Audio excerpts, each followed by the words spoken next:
శ్రీకాకుళం ప్రజానీకానికి అందరికి కూడా మేము పిలుపునిస్తున్నాం. బాబాయ్కి చనిపోయాడు కనుక జస్టిస్ ఫర్ బాబాయ్, డోంట్ ఓట్ టు వైసీపీ, వైసీపీకి ఓటేయొద్దని కూడా మేము పిలుపునిస్తున్నాం. దీన్ని ప్రజలందరూ కూడా గమనించాలి. ఎందుకంటే ఆ రోజు చనిపోయినప్పుడు మొదట గుండెపోటు అని టీవీల్లో అనౌన్స్ చేసి కొంతమంది అనౌన్స్ చేసి మళ్ళీ ఈ రోజు తను వెంటనే నరకాసుర చరిత్రను నారా చంద్రబాబు నాయుడు గారి మీద నెపం నెట్టడానికి ప్రయత్నించిన సందర్భం.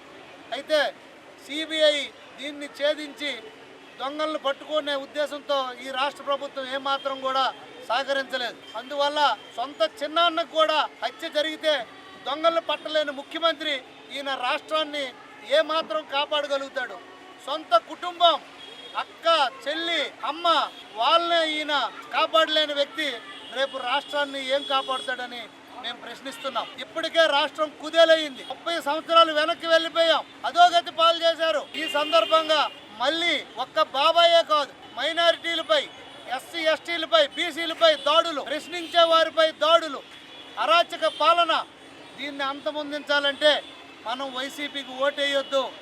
బాబాయిని చంపే హంతకులను పట్టుకోవాలి. ఎట్టి పరిస్థితుల్లో ఈ ముఖ్యమంత్రిని గద్దె దించాలి.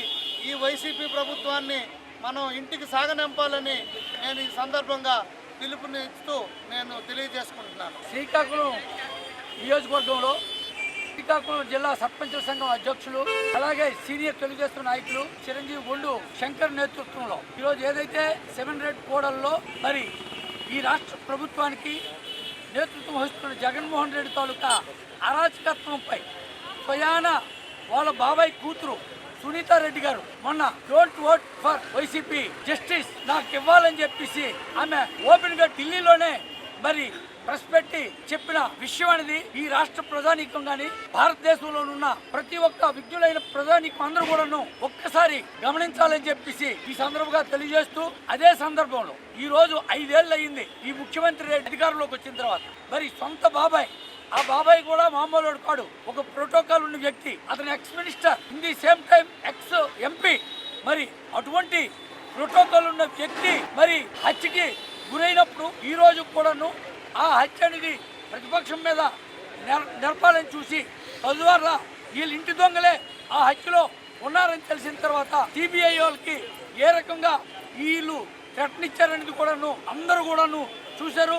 ఈ సందర్భంలో ఖచ్చితంగా ఈ రాష్ట్ర ప్రజానీకానికి అలాగే లా అండ్ ఆర్డర్ని మళ్ళీ గాడిలో పెట్టాలనుకున్నప్పుడు ఖచ్చితంగా ఏదైతే సిబిఐ ఈరోజు చేస్తుందో ఆ సిబిఐకి పూర్తి సహకారం మనం అందించి మరి ఈ జగన్మోహన్ రెడ్డి తాలూకా అరాచకాన్ని నియంత్రించి ఖచ్చితంగా చట్టబద్ధమైన పరిపాలన అలాగే కాన్స్టిట్యూషనల్ మిషనరీ అంతా కూడాను మళ్ళీ దేని పనే చేసుకున్నట్టు మనం చేయాలని చెప్పేసి దానికి మరి సహకరించాలని చెప్పేసి కోరుతూ ఈ జగన్మోహన్ రెడ్డి ప్రభుత్వం కూలిపోద్ది. ఈ కూలిపోయిన తర్వాత ఖచ్చితంగా ఇందులో ఉన్న దోషుల్ని పట్టుకొని మళ్ళీ ఈ రాష్ట్రంలో న్యాయమైన పరిపాలన, రాజ్యాంగపరమైన పరిపాలన రావడానికి ప్రయత్నిస్తుంది తెలుగుదేశం. అరాచకాలని బయట పెట్టడానికి మేము నిరసన తెలియజేస్తూ, వివేకానంద గారి హత్య ఎవరు చేశారో ప్రజలందరికీ తెలుసు.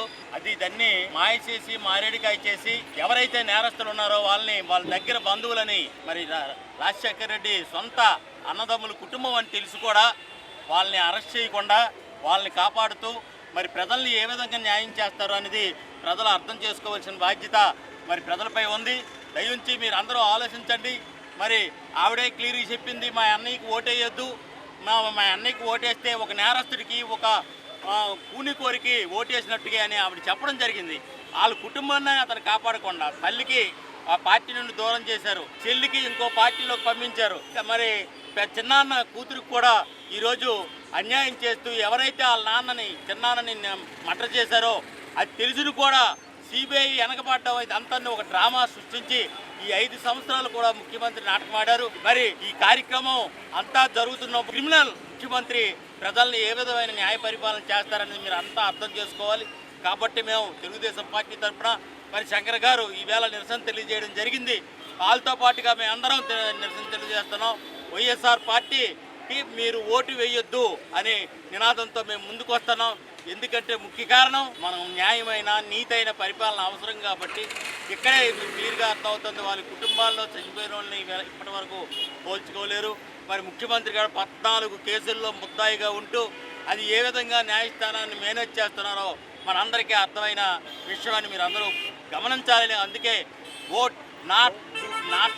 ఓటు వేయొద్దు, డోంట్ ఓట్ వైఎస్ఆర్ అనే నినాదంతో మేము ముందుకు వచ్చామనేది మీరందరూ గమనించాలని కోరుకుంటూ, జస్టిస్ ఫర్ బాబాయ్, డోంట్ ఓట్ ఫర్ వైసీపీ అనే నినాదంతో మేము ముందుకు వస్తున్నాం. అసలు ఈ జస్టిస్ బాబాయ్ అంటే సొంత చిన్నాన్న వైఎస్ వివేకానంద రెడ్డి 2 పర్యావరణలు ఎంపీ చేశారు, రాష్ట్ర మంత్రివర్యులు చేశారు. అలాంటి ఆయనకి వాళ్ళ సొంత అన్న కొడుకయ్యను కూడా ఈ రోజుకి ఆయన న్యాయం చేయకపోవడం అనేది చాలా అన్యాయము. అదేవిధంగా ఈరోజు మనం ఈ రాక్షస పరిపాలనకి మనం ఓటు వేస్తే ఇప్పటికే 30 సంవత్సరాలు వెనక్కి వెళ్ళిపోం, ఇంకా చాలా వెనక్కిపోతాం. ఎక్కడ అభివృద్ధి లేదు, ఎక్కడ ఏ పని లేవు, ఎక్కడ ఏ టెండర్ పిలుపు లేవు, ఏటి లేవు. కాబట్టి ఎట్టి పరిస్థితుల్లో కూడా మేము డోంట్ ఓట్ ఫర్ వైసీపీ అనే నినాదంతో ముందుకు వచ్చాం. అలాగే విధంగా ఈరోజు ముఖ్యమంత్రి జగన్మోహన్ రెడ్డికి నైతిక విలువలు ఉంటే ఇద్దరు అక్కచెల్లెలు రోడ్డు మీదకి వచ్చి ఓటు వేయొద్దు మా అన్ని ఇలాంటి చెప్పిన తర్వాత నైతిక విలువలు ఇచ్చి ఆయన రాజీనామా చేస్తే ఎంతో గౌరవంగా ఉంటుంది.